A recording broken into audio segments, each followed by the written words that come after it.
In this class, we will talk about properties of convolution. আমরা already জানি convolution জিনিসটা কি এবং দুটো ডিফারেন্ট সিগন্যালের কনভলিউশন বের করার দুটো ডিফারেন্ট প্রসেস আমরা দেখেছি।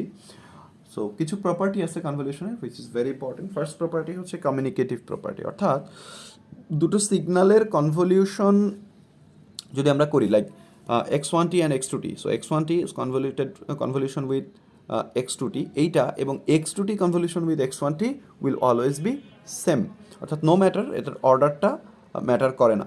x1t convolution with x2t এবং x2t convolution with x1t আউটপুটটা সেম, এটা হচ্ছে কমিউনিকেটিভ প্রপার্টি। ঠিক আছে, নেক্সট প্রপার্টিটা হচ্ছে ডিস্ট্রিবিউটিভ প্রপার্টি। এই প্রপার্টিটাও খুব ইম্পর্টেন্ট, যে ধরি আমার তিনটা সিগন্যাল আছে, ঠিক আছে, so x1t, x2t and x3t।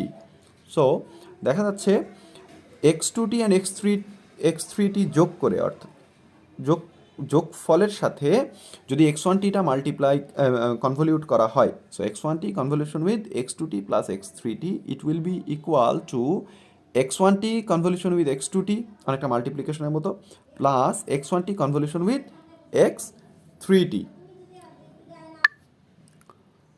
অর্থাৎ এক্ষেত্রে x1tটা x2t এবং x3t এর সাথে আলাদা আলাদাভাবে কনভলিউশন করে যোগ করলে যে আউটপুটটা আসবে এখানেও সেম আউটপুট আসবে। ঠিক আছে, এটা হচ্ছে ডিস্ট্রিবিউটিভ প্রপার্টি, যে x1tটা এখানে ডিস্ট্রিবিউট হয়ে যাচ্ছে। হ্যাঁ, অনেকটা মাল্টিপ্লিকেশনের মতো, আমরা জানি মাল্টিপ্লিকেশনেও বিষয়টা এরকমই দাঁড়ায়, তাই না, যে a into B plus C equal A B plus A C kind of.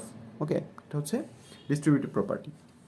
আচ্ছা, এরপরে নেক্সট হচ্ছে অ্যাসোসিয়েটিভ প্রপার্টি। অ্যাসোসিয়েটিভ প্রপার্টি হচ্ছে ধরি আমরা তিনটা ডিফারেন্ট সিগন্যালের কনভলিউশন হবে x1t, x2t অ্যান্ড x3t। তো প্রথমে সেটা এমন হতে পারে যে x2t এবং x3t কনভলিউশন করার পরে যে আউটপুট সেটার সাথে x1t এর কনভলিউশন হচ্ছে, অথবা x1t এর সাথে x2t এর কনভলিউশন হওয়ার ফলে যে আউটপুটটা হচ্ছে সেটার সাথে x3t এর কনভলিউশন হচ্ছে, same output will be same. অথবা এটার সাথে এমনও হতে পারে, বিষয়টা এমনও হতে পারে, আমরা এভাবে লিখতে পারি যে x1t convolution with x2t and x3t, হ্যাঁ, ইকুয়াল, এটাও হতে পারে যে x1t convolution with x3t, আগে x1t এর সাথে x3t এর কনভলিউশন হবে, দেন সেই আউটপুটের সাথে x2t এর কনভলিউশন হবে, সেক্ষেত্রেও এইটা এবং এইটার আউটপুটটা সেম হবে। এটা হচ্ছে অ্যাসোসিয়েটিভ প্রপার্টি। ঠিক আছে, ফোর্থ হচ্ছে শিফট প্রপার্টি। এটাও খুব ইম্পর্টেন্ট, যে কোনো একটা x1t এবং x2t এর ভেতরে কোনো একটা যদি কোনো নির্দিষ্ট পরিমাণ শিফটিং হয়, পজিটিভ শিফটিং হয়, নেগেটিভ শিফটিং যেটাই হোক না কেন, সেটার ইম্প্যাক্টটা কনভলিউটেড সিগন্যালের উপরে পড়বে। এবং সেই ইম্প্যাক্টটা কীভাবে হয়, ধরি x1t convolution with x2t equal zt। এখন ধরে নিচ্ছি যে সেকেন্ড সিগন্যালটা টি পরিমাণ শিফটেড হয়েছে, পজিটিভ আর negative whatever it is. So x1t convolution with x2t minus T, বড় হাতের টি, এই পরিমাণ শিফটেড হয়েছে, সেক্ষেত্রে আমার কনভলিউটেড সিগন্যালটা হয়ে যাবে জেড টি মাইনাস টি। অর্থাৎ এই যে এখানে যতটুকু পরিমাণ শিফটেড হয়েছে ঠিক ততটুকু পরিমাণ শিফটেড হয়ে যাবে কনভলিউটেড সিগন্যালটা। অথবা যদি x1tটা শিফটেড হয়, সেক্ষেত্রেও বিষয়টা সেমই দাঁড়াবে, যে x1t minus T into x2t equal Z T minus T. ঠিক আছে, এখন যদি এমন হয় যে দুটো সিগন্যালই শিফটেড হয়েছে, সেক্ষেত্রে দুটো সিগন্যালেরই কিউমুলেটিভ যে আউটপুটটা সেটার ইম্প্যাক্টটাই কনভলিউটেড সিগন্যালের উপরে থাকবে।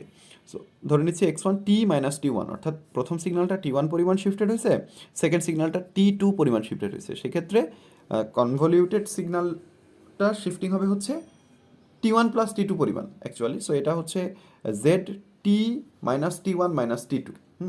মানে বিষয়টা হচ্ছে যদি এমন হয় যে x1 t ছিল, ওটা হয়ে গেছে t plus 3, convolution with x2 t ছিল, ওটা হয়ে গেছে t মাইনাস 5।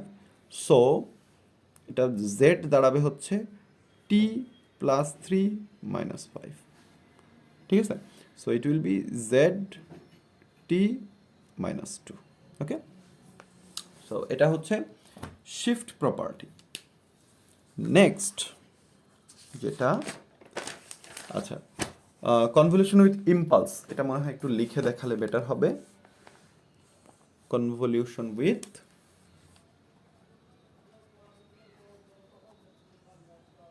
convolution with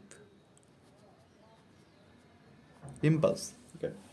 তো এই প্রপার্টিটা বলতেছে কি যে যে কোনো একটা সিগনাল এক্সটি এর সাথে যদি ইম্পালস ফাংশনের কনভলিউশন হয় তাহলে আউটপুটটা হবে হচ্ছে এক্সটি। খুব ইম্পর্ট্যান্ট একটা প্রপার্টি, এটা আমাদের খুব ভালোভাবে মনে রাখতে হবে, অনেক জায়গায় লাগবে।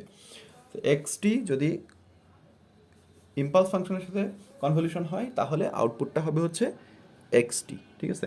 আচ্ছা, যদি এমন হয় এক্সটি যেটা সেটা যদি কনভলিউশন হয় হচ্ছে ইম্পালস ফাংশনের কোনো একটা শিফটেড ভার্সনের del T minus T not, হ্যাঁ, সেক্ষেত্রে আউটপুটটা হবে x T minus T not, অর্থাৎ এক্স টিটা আসবে না, এক্স টি মাইনাস, অর্থাৎ ইম্পালস ফাংশনটা যদি টি নট পরিমাণ শিফটেড হয় তাহলে কনভলিউশনের ফলে আউটপুট যেটা সেটাও এক্স টিটাও টি নট পরিমাণ শিফটেড হয়ে যাবে, ঠিক আছে।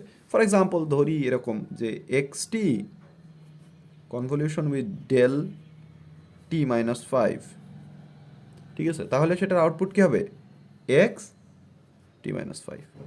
ওকে, আচ্ছা, আরেকটা প্রবলেম ধরি এরকম দেয়া আছে, let's say x T convolution with del three t minus four, del three t minus four. সেক্ষেত্রে আমরা কী করবো, টি মাইনাস সামথিং আকারে আমাদের এটা করতে হবে, অর্থাৎ টি এর সাথে কোনো কিছু মাল্টিপ্লাই থাকা যাবে না। সো আমরা কী করবো, ডেল এখানে থ্রিটা যদি কমন নিই, so it will be t minus four by three, right, it will be t minus four by three. আচ্ছা, আমরা কিন্তু আরেকটা বিষয় জানি, del A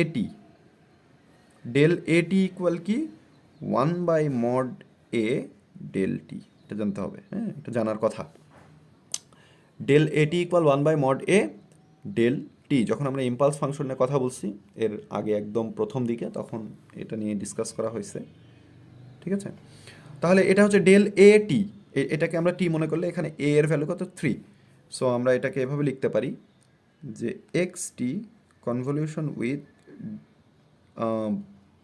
sorry one by mod A, that will be one by three del T, অর্থাৎ del T মানে হচ্ছে T minus four by three, right, one by A এর ভ্যালু হচ্ছে এখানে three, del A T, so one by three হয়ে গেছে। So one by থ্রিটাকে আমরা সামনে নিয়ে চলে আসতে পারি, তাহলে এটা কি দাঁড়াবে, X T convolution with del T minus four by three, অর্থাৎ শিফটিং হয়েছে T minus four by three, del T minus four by three. তো এটার আউটপুটটা কী হবে, ওয়ান বাই থ্রি তো থাকবেই into x T minus four by three according to this rule, this one, x T convolution with del T minus T not equal x T minus T not. এটা খুব important একটা property, ঠিক আছে। So this are the properties of convolution. এরপরে আমরা কিছু problem solving দেখব, ঠিক আছে। এই ক্লাসটা এই পর্যন্তই, এই লেকচারটা। Thank you.